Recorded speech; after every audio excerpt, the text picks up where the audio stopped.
Welcome back. It's Diana doing a Monarch Check, caterpillar check. So I had held on to some eggs to see if I could get them to hatch, and it looks like I have 6 infant first Instar Monarch caterpillars.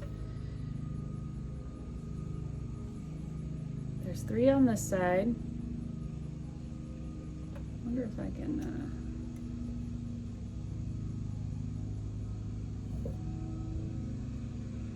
I don't know.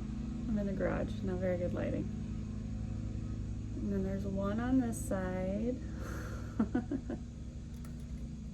Is that helping? I can't tell. So there's 4 on this one leaf. We're just gonna put it back in here. That's not how I gathered them, by the way. This is the nursery for the babies. There's 1 on this little leaf.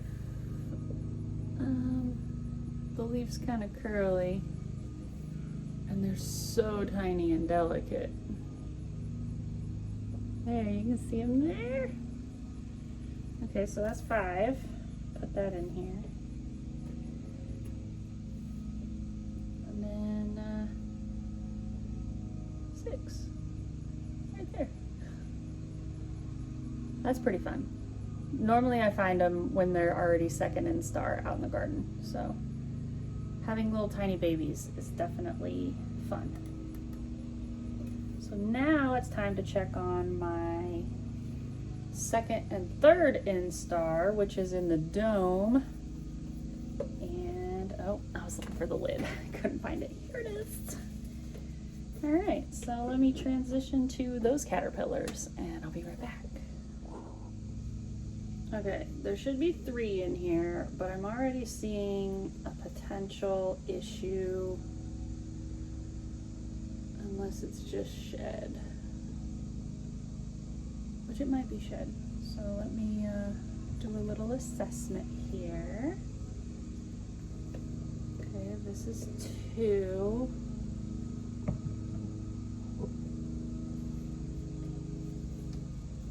And if we have one on this leaf, we do. That's so exciting.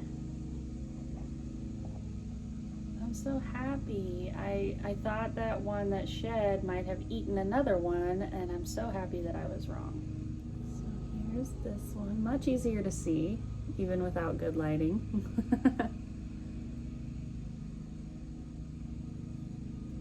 1, 2,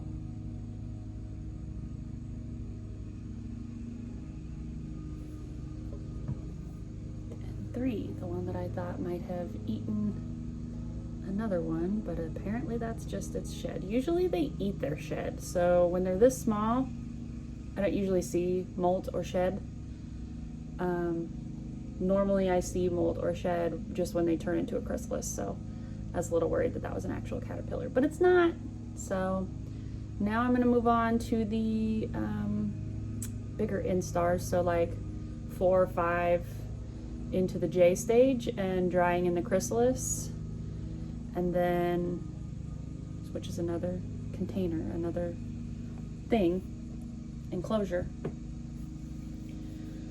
And then I have another enclosure once the chrysalis is dry. So let's take a look at the bigger caterpillar enclosure. I was just kind of doing an inventory of the plants that are in the enclosure for the bigger caterpillars, and I noticed an egg. So now that one needs to go in the nursery with the other tiny caterpillars. We got a lot happening here. I'm trying to get this container, not this container, this enclosure cleaned, but there's a caterpillar in mid transformation into a chrysalis right now. So I probably shouldn't disturb it too much, but let me flip the camera around.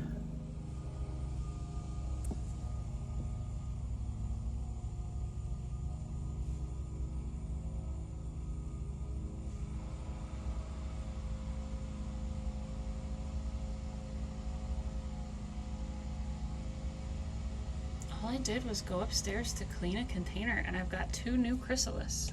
Chrysalis? Chrysalises? Strange.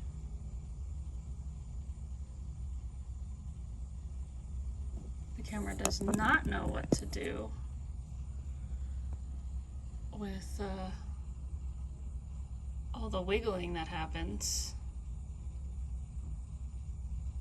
And it doesn't help that I'm trying to record through plastic.